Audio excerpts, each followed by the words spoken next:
So I am joining you today from York in the UK. It's in England. My name is Mike Hogan. Hello, welcome to today's session.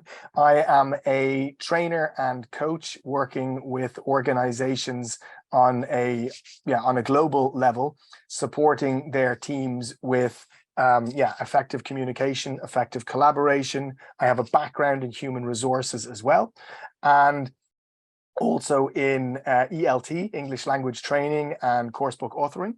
And today I'm going to be speaking to you about a topic which has become even more relevant in the last 3 years or so. It's around the so-called Great Resignation, and what exactly that means, and how and why it's such an issue for us these days, as many people have reassessed their purpose, their personal sense of purpose, and also reflected on what it is they're getting from the workplace, and what it is they are seeking from the workplace, from their colleagues, from the role that they have, from the work that they do, and ideally to help us think about, well, how can we help avoid this this phenomenon, this situation that many organizations around the world are struggling to hold on to good people, to key talent, or to attract new people into their organizations as we have come out of the global situations of the last 3 years. So I will apologize in advance in case I miss anything in the chat field. I'm doing my best to keep an eye on that at the same time as I go through today's session. But just looking in here, lovely to see a couple of friendly names and faces, people I know already. Hello, Evan in Berlin. Thanks for joining us. I see other people coming in from Georgia, from Mexico, Munich, Argentina, the Ukraine, Roma, the Philippines, which is late over there. What time is it in the Philippines? Is it midnight? Thank you for joining us. And Canada are having lunch, depending on where you are in Canada, of course, whether it's East Coast or West Coast. But anyway, let's jump into today's topic. It's about thinking about avoiding the Great Resignation. And I mean, from that perspective, I'm going to make an assumption that some of you here might be in learning and development roles. Some of you might be in human resources roles within organizations. Some of you might be teachers or trainers supporting your participants, your students. But I'm going to make an assumption here that everyone here is an adult, and that everyone here either has a job or wants a job, or is maybe transitioning between jobs, but is an adult that's generally part of the world of work, and possibly teaches learners or students, if you are a teacher or a trainer, that are part of that world of work as well. Or if you work in HR or in learning and development, that you support people internally with their engagement, with their learning, with their development, and that these topics of resignation, or at least retention, avoiding attrition, and just general boosting people's motivation and engagement. I'm going to make all of these assumptions that this is kind of why you're here, and this is what has attracted you to today's topic. So I'm going to start off with a question for everyone. Okay, this is based on an article that was in the BBC a couple of years ago. And the question is, how many days should you take off work? So let's imagine you have a holiday. What's your perfect length of holiday? Tell me in the chat field. What's your perfect length of holiday? Is it 10 days? Is it 15 days? Is it 3 days? Is it 2 weeks? 2 weeks, 10 days, a month. Awesome, I like that. 3 to 4 days, a long weekend is enough. Okay. Lovely. So, bear with me. Excuse me. This is real life. It's a live recording. This is what happens sometimes. But interesting, I'm loving this here in the chat field, is that I've got a big spread already from 3 to 4 days, a weekend is long enough, to 3 weeks or even a month. And the point here is there's a couple of points from this. First of all, is that everyone has different preferences. Secondly, is that at some point on our holidays, we all want to go home again. We want to get back to work, or we want to get back to our families, or to the environment that we usually spend most of our time in.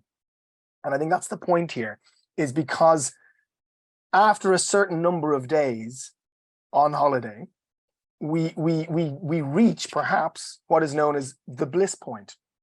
Now, the bliss point isn't specifically related to holidays. The bliss point is something more that's related to food. At least that was how it was kind of created initially, or thought of as a term. So you know that feeling when you're eating something and you love it. It's like, oh, this is amazing. I want to eat more and more and more and more. And just when whatever it is that you're eating is at that perfect level of all the things you want from food right then in that moment in time. And so this is known as the bliss point. And what it is it's the perfect balance between sugar, salt, and fat. So when you think of foods, think of your favorite foods.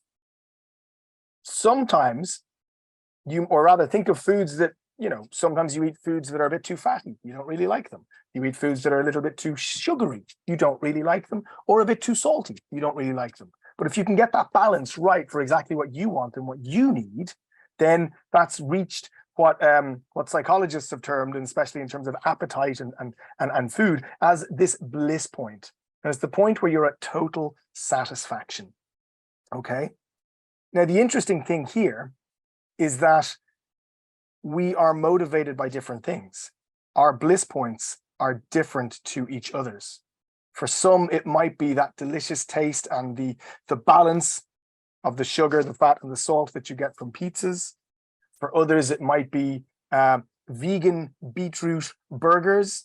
And for others, it might be cupcakes. And so really thinking about that is that the bliss point exists as a level of something which satisfies us all to a perfection, but we all have a different bliss point because we've got different perspectives, needs, wishes, desires, and so on.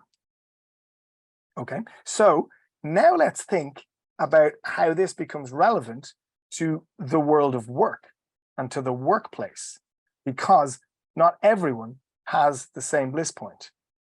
In this situation, imagine they're all eating pizza. You've got one person who is loving it here on the left. You've got someone who's quite bored and disinterested with it in the center. And we've got someone who's actively upset that they have been served pizza in this context. So in terms of serving something up to a group of people that you're trying to motivate and engage, we don't all have the same bliss point. We can simplify this a little bit by thinking about 4 types of people that you find in the workplace when it comes to engagement and motivation and so on. Okay, these are the core drivers that are leading to this great resignation that we're speaking about. It's not necessarily technical competence, but it's how people relate to where they are and what they're doing. I'm going to dive more into that a little bit later. Okay, but let's think about these 4 types of people that we experience in the workplace. We've got the advocates. These are the people who are really happy where they are, and they're very happy to shout about it too, both internally and externally. Then we've got the people who are really happy where they are. They're not necessarily shouting about it, but they're happy and they're engaged and they're doing a good job and they're focused and they're performing and so on. Then we've got the people who are not really engaged with what they're doing. They're a bit bored, they're a bit disinterested, they're a bit unhappy, they're not that engaged, but they're not causing trouble either. They're maybe slowing things down from a team perspective, from an organizational perspective, but they're not actively disrupting the environment, because that's the last sort of person. They're the ones who are unhappy, but they're also shouting about it as well. They're complaining, they're grumbling, they're telling people internally and externally that they're just not happy with the situation. So the key here is, how can we get this lower tranche of people up into the happy and the advocacy areas? Okay, how can we create more bliss for people at work and avoid this phenomenon of people resigning?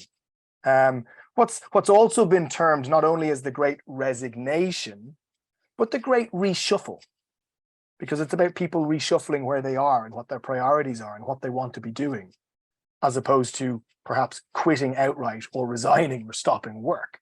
But there's different terms associated with it these days. The gist is the same, is that people are switching off. They're deciding to walk out the door. Okay, so let's have a little think about why that's happening and what we can do about it if we are trainers and teachers, if we work in L&D and HR and so on, or if you don't fit into that group, but you'd like to also reflect on your own sense of purpose and engagement, then this might also be useful for thinking about. This is the concept called Ikigai, which is a Japanese concept. It comes from Okinawa, and it loosely translates into a reason for being, a reason for living, a reason for existing. Okay, I like to think of it as your reason for getting out of bed in the morning. So what is the thing that gets you out of bed in the morning? Now, I'd like to believe that everybody has positive intentions and would like to contribute something good in their day when they get out of bed in the morning. Contribute something good to the world, to other people, to the interactions that they have, to add value around them. But that will be derived in different ways. And this concept of Ikigai looks at 4 key areas. Okay, first of all, we've got the things that you love doing. Then we've got the things that you're good at. We've got things you can be paid for, and things that the world needs in order to become a better place. And when you get the overlap between these, we've got the blend between what you're good at and what you love is your passion. The blend between what you're good at and what you can get paid for is your profession. The blend between what you can get paid for and what the world needs is a vocation. And the blend between what you love doing and what the world needs is maybe your personal mission. Okay, but then the problem here in having a mismatch or an imbalance in any one of these, right, is that if you end up over on this side with a link between the things you love, the things you're good at, and the things you can get paid for, it maybe brings high levels of satisfaction, but maybe a feeling of uselessness, because you're not really, are you really contributing to what the world needs? Okay, up here, you're blending what you're good at, what you love, and what the world needs. So you're happy, you're fulfilled, but you don't have the wealth that maybe you might need to sustain a certain lifestyle that you want to lead. Over here, we've got the blend between the things you love, the thing the world needs, and the things you can get paid for. So you're excited by what you're doing, you're getting paid for it, and you're helping the world develop, but are you really doing things that are pushing you or that are using your skills? And then the last one down here is that you're doing things that you're good at, you're getting paid for it, and the world needs it, but do you really love it? You know, are you feeling comfortable but a bit empty at the same time? And so this is a really useful little tool to think about, not only for yourself and your own sense of purpose, but also when you're supporting others to find theirs. So again, I come back to the workplace to help focus on people's engagement and their motivation and their sense of belonging in the workplace so that they are not leaving. It can be useful to help think with them if you're a team leader. to think with them in these terms and even use this as a basis for discussion, or to just help you think about your own sense of why you get out of bed in the morning. I'd like to stop at this point and just take a moment to collect a thought or two from the group. Tell me in the chat field, what do you think about this? Which of these sides resonates with you the most? Are there any there that maybe you feel are a little imbalanced to some of the others at this point in time, if we were to take a snapshot of where we are now? Tell me in the chat field what you think. Give me an idea. Does this make sense? Does it seem useful?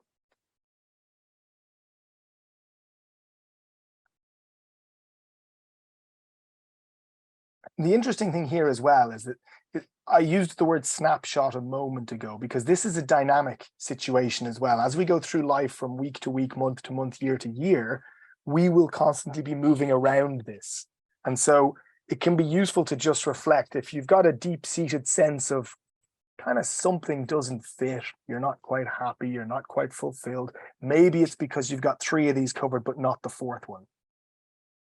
It is difficult to fulfill everything. Yeah, thanks for writing that. And it's maybe difficult to find fulfillment in all of these things from the same source, which is why maybe in the workplace, we might have 3 of these fulfilled, and the one that we're missing, maybe we fulfill that in our private lives through membership of a charity or a sports club or some volunteering work or whatever else it might be, you know? Or something that generates money. If the thing that you're doing your work in doesn't generate a lot of it, then maybe you need a side income or a side hustle or something like that. So it can be useful to think about if there is an imbalance, you don't have to tick all 4 boxes in the same activity in the world of work, but spread it out over your life, all the things that you do in your existence. But yeah, it takes a little bit of thinking about. But what I'd like to do now is I'd like to just bear this in mind and think about mapping this back into the world of work. Okay, so quite often in workplace engagement, when we speak about employee engagement, we very often speak about an EVP, an employee value proposition. And this is basically what is the value that the employer is delivering to the employee to engage them and to entice them into the business and to stay in the business. So this is almost like mapping a bit of Ikigai into workplace engagement and retention to try and avoid this great resignation or this reshuffle. Okay, and usually, I mean, an EVP can consist of many different things. I'm picking out 4 core ones here. You could expand on the list as well, but in terms of the 4 core ones, we've got compensation, the money bit, the package, the workplace, and the culture. So let's just dive into each of these for a moment. In terms of compensation, I think this is clear but very useful to think about, especially again if you work in HR or you work in these areas, you're thinking about this already.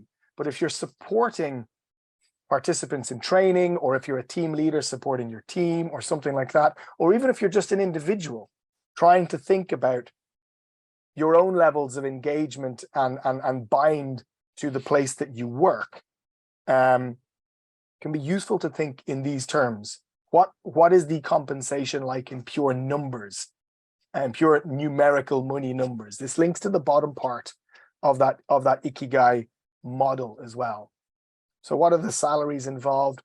Is there a program for raises? How often do you get them? How big are there? If there is or if there isn't, is there some kind of a bonus structure? What other incentives are there to do more, to do better, not just to be, not just to be that happy face, but to actually level up a bit. So where are incentives built into the package?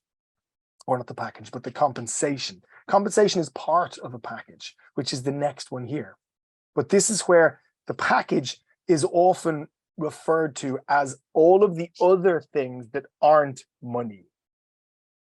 So the package will be on the job support.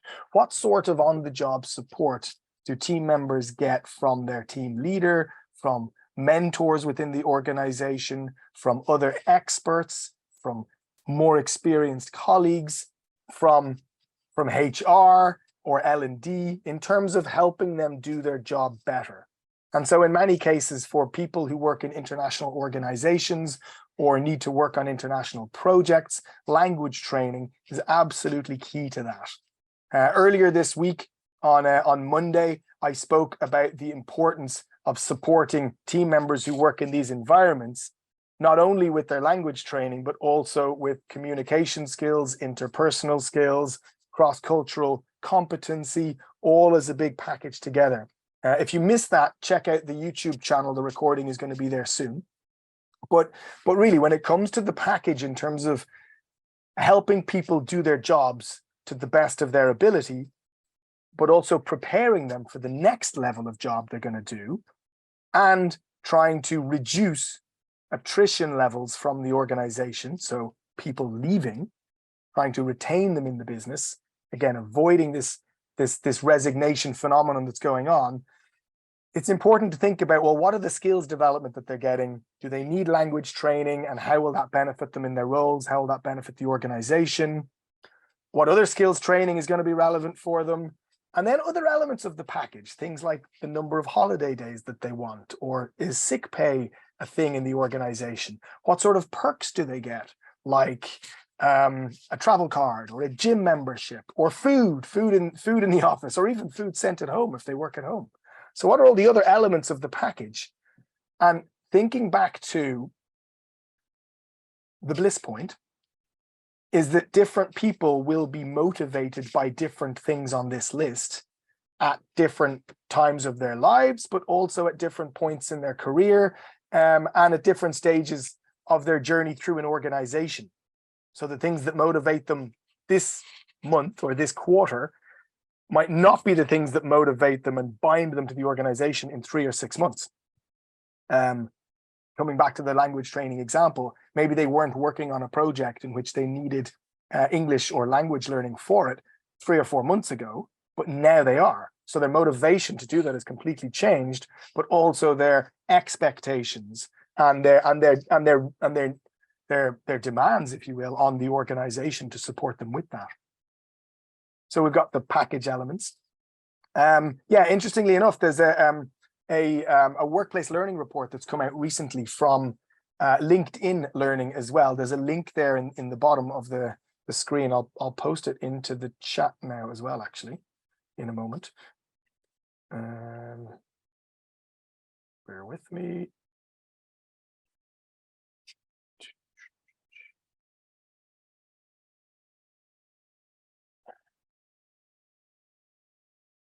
There you go. So that's really interesting. There's loads of insights into what's going on at the moment and how people are perceiving what they're getting from their organization as well, and what they want. Interesting one here is that 94% of employees surveyed said that they would stay at the company longer if their employer had invested in their L&D. So it's not always about paying them more money, for example, or giving people pay rises, or promoting them up to the next level in the organization, but simply taking an interest in their development and offering them some skills development and learning could be the key between keeping someone in the organization and losing them. So moving on. So the third point, we had the compensation, we had the package, we've got the workplace. What sort of workplace environment or workplace experience is being offered to people? Is it stable?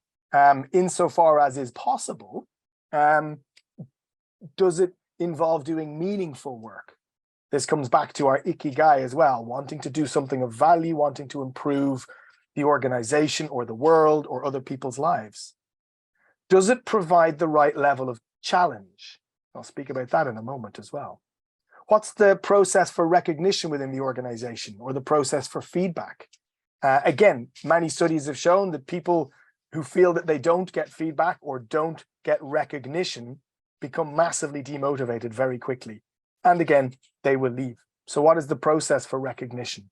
And progression and growth I already mentioned as well, both in terms of workplace roles, and activities, but also personal development and skills development that they might be learning. So we've got workplace. And then the last one, oh, sorry, not the last one. This is, I said I'd come to this in a moment, is thinking about the right level of challenge within the organization. And this is key here as well, is that if we are giving people a high level of challenge, but a low level of support, they're going to get stressed. So again, if we're pushing people into an international project, but we're not supporting them with either language training or maybe some cultural sensitivity, or maybe even virtual communication skills, like how to successfully use tools like Microsoft Teams or things like that, if we're giving them a high level of challenge, but they don't feel supported, they're going to get stressed. And stressed people start to underperform and leave. If we are giving them a high level of support, but they don't have enough challenge, then they're just going to get comfortable. They're just going to cruise a little bit. There's not going to be a need to push themselves, or they're not going to want to push themselves because they're not being challenged enough. If they feel like they're not supported or challenged, then they're just going to sit there with inertia. They're not going to be moving at all. They'll be doing maybe the bare minimum, or they might even be those people who are actively shouting about being unhappy where they are. That's this side anyway, generally. And then over here, if they're feeling like they've got high levels of support and high levels of challenge, you're more likely to get people who are fulfilled and engaged. These will be the ones who are happy, or the ones who are advocates and actively shouting about how great their place to work is. Okay, and then the fourth type that we mentioned before that often kind of falls into this EVP, employee value proposition, is the culture. So thinking about, well, what is the culture in this context? Imagine this little guy was our leader. What's the culture of leadership communication within the organization? What's the culture of how the vision of the organization is pitched and presented to everyone else? And how do I personally align with that vision or with those goals within the organization?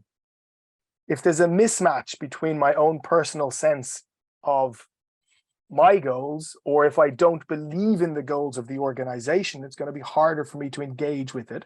Or if those goals are just not clear, if the messaging coming from let's say this little guy's our leader, if these messages are incoherent or not very engaging or not very clear, then I'm less likely to engage with it and to actually feel like I can align with it. Equally so, what's the general culture within the organization of how I collaborate with my colleagues? To which degree is trust given, or to which degree do I have autonomy? Generally, people are more driven when they are given trust, when they have autonomy to do what they need to do, but they're supported with skills or skills development to be competent to do those things. So it kind of all forms together in the whole package, which is why I kind of come back to this idea of kind of linking the EVP from an organizational perspective to the Ikigai from a whole life perspective. And really thinking about what is it that we want to do with our time, with you know, I heard a quote about 2 years ago, which has resonated a lot with me as well, is that we can always make more money, but we can't make more time, you know, in life. In general, our time is finite, and our time has a very clear finish line to it for everyone. But money, you know, you can find another job, you can work harder, you can be creative, you can do whatever you can to try and suck in more things. But I think what the last 2 years has shown a lot of people, especially, you know, it's been a tough time for everybody, and really tough for you know, for certain elements of global society. But I think what a lot of people have been doing is reassessing how they want to spend their time on this planet, and what they want to be doing for most of their time on a weekly basis, which generally links into work, which generally links into purpose and value, but also support and challenge. So I keep coming back around to this kind of topic, is how are workplaces supporting their not their learners, but their people? their employees? Are they helping them learn new skills, whether it's about virtual communication or language training or team development? And if you're a teacher and a trainer, it's also thinking about the competency and skills development that you're helping your program or course participants to acquire or to learn. And so kind of key thing to mention here or to remember here as well is that I like this image here because it kind of reminds me of us, reminds me of me, because I'm Mike Hogan. Mike Hogan was me 5 years ago and will be me in 5 years. So I'm the same river I was 5, 10, 20 years ago on one hand, but on the other hand, I'm not the same river that I was 3 weeks ago or 3 months ago or 2 years ago. So the interesting thing here is that we as humans are constantly in a state of flow, a state of flux. To externals, that might seem inconsistent in some way, but it's really important. The consistency maybe here is the geography, the positioning, the speed, but the actual thing that's happening is constantly changing. And where this is relevant is that if we are working with team members, or again, if you work in HR or L&D, or if you're a teacher and a trainer and you're working with participants, is that their Ikigai, their sense of what drives them from an employee value proposition point of view and what they're looking for will change over time. So we can't assume that because someone is happy with the learning and development that we've given them 2 years ago, that they will still be happy today, or that they will want more of the same. Maybe they want something different. And that's the important thing as well, is that, to come back to the Bliss Point, you might love pizza, but you're not going to love pizza every day of the week. Or maybe 3 years ago, your favorite meal was something different to what it is now. So if I got to know you 3 years ago and I knew your favorite meal was pizza, and then you come to visit me because we haven't seen each other in quite a while, and I serve you a pizza, you go, oh yeah, I remember I used to love that, but thanks, but I really love something else now.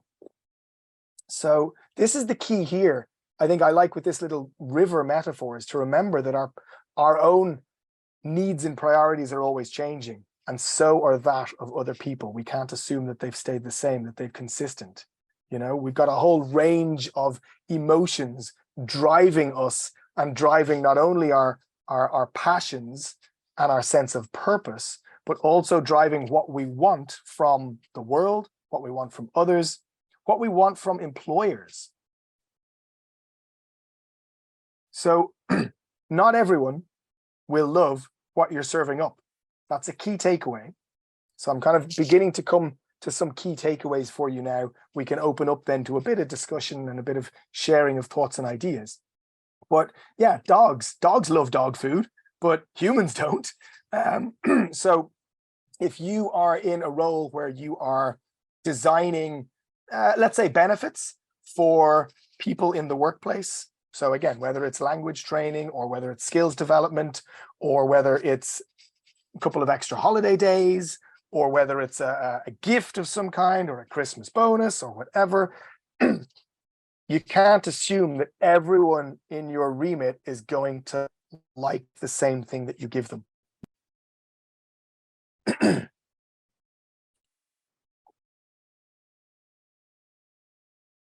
Just like if you are a teacher or a trainer, you can't assume that everyone in one of your courses or your programs is going to engage with your lessons or your training or your seminars in the same way.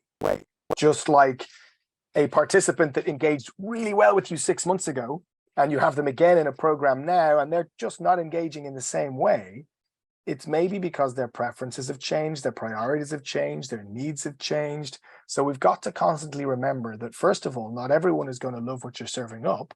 And secondly, even an individual who did love it at one point, they might not love it 6 months later. So it's really important again, I keep coming back to this whole topic of retention and engagement and motivation and avoiding this great resignation. Is we've got to think about what it is that people want. And if we don't know, then we can engage them in conversation. We can use the Ikigai model as a conversation tool, or we can use the employee value proposition approach with the 4 components that I listed out today. That can also be used as a conversation tool to help identify with people what is going to motivate them most, what is going to make them feel most engaged, and drive not only their commitment to the organization and their retaining them in the business, but ideally making them from happy people up into advocates. Because if they're shouting about how great their company is, then that's also going to help attract other great people, which is one of the biggest organizational challenges these days, is attracting other great people and holding on to the great people that you've got at the moment. So thinking about, this bliss point, to kind of come back full circle a little bit, it's about giving individuals that support and that development that they need and they want. If I'm really in the mood for a beetroot vegan burger, then please serve me one of those rather than a plate of cupcakes, even though oh, Mike is coming over. He loves sweets. He's always eating cakes and sweets. I'm going to get him a load of cupcakes. But what you didn't know is before I arrived over to your house, I hadn't had any lunch or anything. And I was just dying for something of a bit more substance. But thinking of the bliss point, I didn't want something too fatty. So I really like the look of that beetroot burger. So again, it's about giving people the support and development that they need and want. Not everyone's going to love what you're serving up. People won't always be able to articulate what they want either. This is kind of my first point here. Some kind of core takeaways from all of this. So people won't necessarily be able to say what it is they want, but in many cases, they're good at saying what they don't want when it's been put in front of them. So in that sense, when you're thinking about, again, ways of retaining your key talent in the organization, or what sort of training and development they might want to need, rather than putting something on them, engage them in conversation, see if they are able to articulate what they want. And if they're not able to, then maybe give them a choice and see what comes back. So then people might go, well, thanks for the choice. I like this, I don't like the look of that, and I do need some of that. But not everyone will want the same thing. And there's no perfect way to do it, because people won't know how to articulate what they want. They won't all want the same thing as each other, but also as themselves, from one quarter to the next. Most of Europe is going through or on the brink of a recession, let's say. Inflation is sky high. And so that's maybe changed what everyone wants right now from a workplace, because maybe job security is more important for them than it was a year and a half ago. Maybe a pay increase is more important for them, so they can pay their rising mortgage costs or things like that than they did 2 or 3 years ago. Or maybe what I'm seeing in a lot of organizations that I do training and consultancy in is that they're actually investing a lot in learning and development at the moment.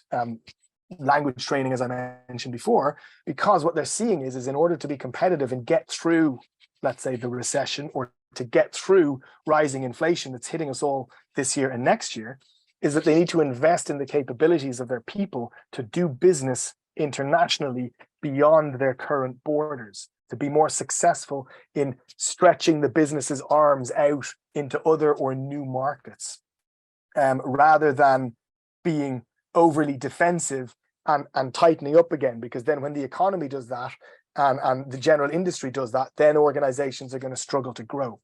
So I think these are all critical things to think about from an individual, let's say, someone who has a job perspective, but also from someone who works in an organization around organizational development in HR or in leadership. So there isn't really a perfect way to do it, but there's lots of things to consider. Okay. And this is an interesting quote. I shared this the other day as well, to really just think about what are these enablers that are going to help people do their jobs more successfully in international environments. I mean, you're all here today, and you've probably heard about today's webinar through your international network, through the international community. And I think internationality of work is something that is only going to continue growing. So it massively links back to everything I've been saying in terms of people's sense of purpose, their drive, their motivation, how they're bound to an organization, and where they feel like they're being supported in their own development to do their job or to develop as a person.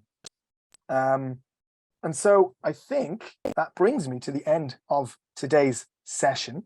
The session has been brought to you today by Mondly Works, which is this cool language learning app for organizations. To find out more about it, one of my colleagues, Laura, has actually just posted into the chat field a link to find out more about it. If you'd like to set up a call to get a demo or something like that, you can do that by following the link down below. Laura will also share with you a link to a survey. It would be great. We'd really appreciate it if you could complete the survey for us to just give us a bit of feedback on what you got from today, from this session. If you found it useful, a good investment of your time, because again, remember, you can always make more money, but you can't make more time. So I hope that you feel like you've gotten some value from me and from today's session in the investment of your time. I really appreciate it. Thank you for coming. Finally, if you'd like to connect with me, I'm on LinkedIn. If you'd like to ask me any questions or get any more information about anything that I've spoken about, or book recommendations or whatever, please just reach out to me, connect with me on LinkedIn. But we do have some time now as well before we wrap up. The recording will be available soon, I will say. It'll be on the next week. Yes, as soon as next week. It'll be on the Pearson English YouTube channel. But if you have any other questions about any of the content or anything at all from today's session, please do let me know. Put your question into the chat field. I'm keeping an eye on it now as well. Actually, Mike, we got a question earlier, and I'm going to read it here. And it Brilliant. says, thank you. I'm sorry I missed it earlier. Don't worry. So it says, are people's expectations of satisfaction at work in these different areas higher than in the past? I think generally there has been a trend, especially since the pandemic, really, of people to have maybe to be placing more emphasis and more effort on maybe their own personal sense of purpose and drive and what they're getting from the world as well. I mean, it's definitely an employee's job market at the moment. Employers are struggling to attract people. I work with someone else who's a chief HR officer, and she said that she has to work hard now to market their organization to new prospective employees, where in the past 5 years ago, job interviews were very much about the employee or the candidate, the interview candidate, selling themselves to the business. But it's completely shifted now. The business is really trying to sell itself to prospective employees to try and drag them in. So this is definitely more of an issue, more of a consideration than it was 3 or 5 years ago, both from the personal and individual perspective, maybe like those in Ikigai model, but also from the organizational perspective and the employee value proposition. What is the value that they are proposing to the employees to try and attract them in? So attraction and retention are massively greater challenges for organizations now than they were 3 or 5 years ago. So I hope that answers your question. I'm looking in here now. You mean the four elements of the employee value proposition? I'm looking at a different chat box. Yeah, so that's what I meant as well. Is that EVP has always been important in organizations, but the things that form an employee value proposition or package are maybe changing based on the demographic of the employees that are working there and the ones that you're trying to attract. So again, remembering that some people will be highly, highly motivated by a stable income because they have a mortgage, because they have small children and things like that. Others may be more motivated by how meaningful the work is that they're doing, because maybe they don't have the mortgage or the kids. Maybe they're earlier in their career where they don't have those financial commitments, or maybe they're later in their career where they've paid off their mortgage and their kids have moved out. So maybe for them, the meaningfulness of the role carries more weight than the stability or the financial returns. But for others, it's vice versa. So this is where it becomes important to think about these four. There's also been a question into the Q&A box. What if I, as a director, am not in control of all four to get it right from my team? They get disappointed. Well, no, then it's maybe a matter of identifying what are the things that are within your areas of control and what are the things that are not within your areas of control. And being transparent and actually talking to your team about that to get some level of acceptance of the things that are not in your control. Because generally in life, you'll be less worried and you'll be a happier person if you can tell the difference between those two things pretty quickly and easily. What are the things that I can control and what are the things that I can't? And if I can't control it, accepting it is probably the easiest way forward, or getting myself out of that environment. So in that case, leaving maybe. But then it's a matter of thinking of the things that I can control. So you as a director can discuss that with your team members. So let's say you can't control pay increases for them, but you can control holiday days for them. So it could be that someone actually values an extra 3 holiday days more than a little bit of a pay rise. Because on those extra 3 holiday days, they can maybe visit family abroad that they wouldn't otherwise be able to do. Or maybe they have a little side hustle going on and they can make a bit of money in those 3 days that they wouldn't be making otherwise and balance out the lack of the pay rise. So it's about being creative as well. So I hope that's kind of helped you, answered your question a little bit. There's another question in the main chat. How do the new generations will change this perspective? That's a tough one. I mean, that's a tough one because there's obviously a lot of people saying a lot of things about different generations. But I think the main way to look at this is that at different stages in our lives, I'm of a generation at the moment, let's say, in between 40 and 50. And so I'm motivated by different things than I was when I was 25 to 30, or when I was 18 to 25, or then when I will be 50 to 60 or 65.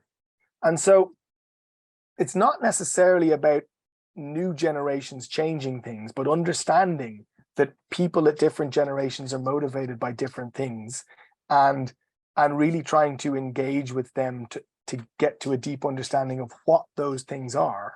Because if you're a team leader or you're in an organization, you can't create let's say a benefits package or a support package or a training package that's the same for everyone, because they'll be motivated by different things. I have another questions just come into the Q&A box.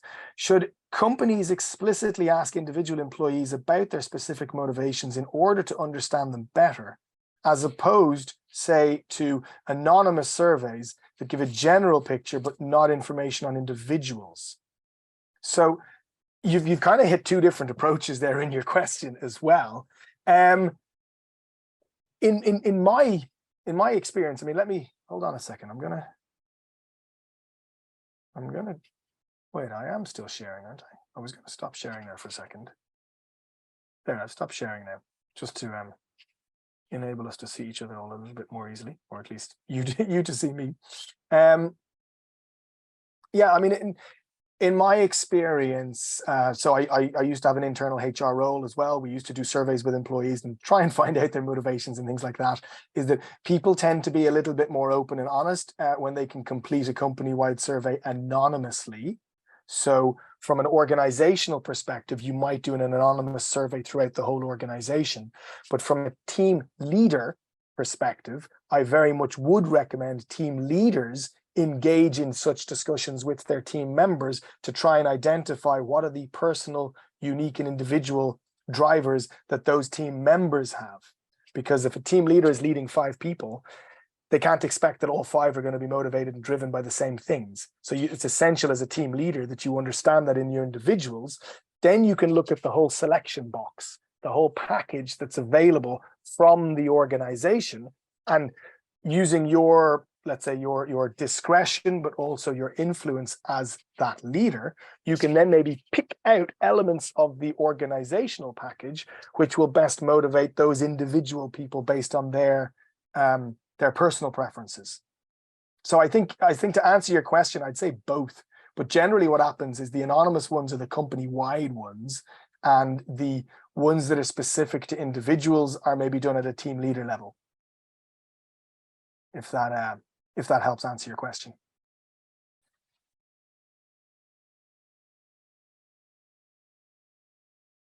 So thank you. Thanks, Ian. Thanks, Evan. So I hope you found it. I hope you found it useful. It's kind of meandered in a few different directions, I know. But I guess the main message that I'm trying to point out here from the point of view of avoiding the great resignation is it's about really trying to find out what are the needs and interests of the people that you're trying to either stop resigning or create advocates from, or actually attract people in. And then thinking, how can I hit those needs and interests to not only engage them and have them high performing, but also create really strong advocates for my brand as a business or my brand as a teacher and a trainer, if you are one. And understanding that those things that different people want will be different. For some, it might be related to the sense of value that they give to the world in the activities that they do. For others, it might be related to the financial package. For others, it might be related to the development that they're getting from the organization. So for example, skills development, things like language learning, which I've come back to, which is why I've shown you those few quotes today as well around the importance of investing in learning and development, and also in the importance of supporting employees and team members that need to work internationally with their language skills development. And so this is one of the reasons why this topic was so important and relevant also for Pearson and for Mondly Works, who've created the topic today and created this whole week, is with a vision in mind of really supporting people with higher levels of engagement with language learning services and things like that, to really help not only the organization but the individual in their own growth and development. So I'd encourage you, check out that link earlier on that Laura shared if you'd like to find out more about the app. I can say I've been learning Romanian on it, and it's great. It's engaging. It's fun. And otherwise, do connect with me on LinkedIn and keep an eye out on the YouTube channel for the recording of this webinar. It'll be there in about a week, together with all the other webinars from the series this week. So I spoke around skills development on Monday, around intercultural competency, communication skills, interpersonal skills, language skills development. And then in the meantime, there have been talks around well-being, around stress management, around mindfulness, and they'll all be on the same channel next week as well. So please do check it out, connect with me, and I hope to see you again in another webinar, maybe in the new year. Thanks a lot, everyone, for the thanks. I hope you found it useful. Please remember to fill out the survey for us, because we'd love to hear what you thought of it. And maybe if there was anything that you felt was missing, put it in the survey, but also just send me a message on LinkedIn, because if you feel like something was missing, I might have something I can send you, like an article or a book or a reference or something like that. Okay, great. Then it's goodbye from me. Have a wonderful weekend. A wonderful rest of the day if you're in Canada or in South America. If you're in the Philippines, thank you so much for staying with us this late. Sleep well, and hope to see you soon. Bye-bye, everyone.